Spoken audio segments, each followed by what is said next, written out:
Welcome to Kenton Teaches. Enjoy the video. You begin by preparing a confined environment so dependencies do not leak. Create a venv and activate it. Install Python 3. 11 Plus and the framework you chose, for example Fast API for async speed or Flask for simplicity.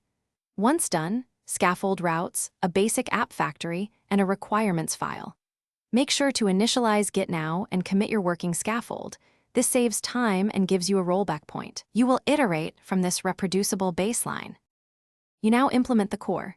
Define your endpoints and data contracts, because clear contracts prevent rework. Connect an ORM like SQL Alchemy and create migrations with Alembic so schema changes are versioned. Once data is reliable, add caching with Redis and background processing via Celery or RQ to keep requests fast. Make sure to add authentication using JWT or OAuth2 and centralize config. Then write tests that exercise main flows.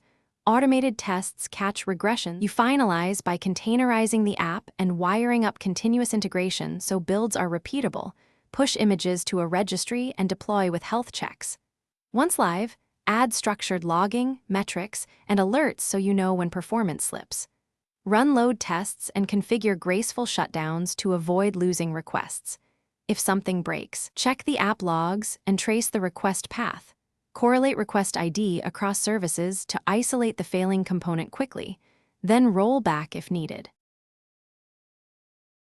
Thanks for watching. Please subscribe if this video was helpful.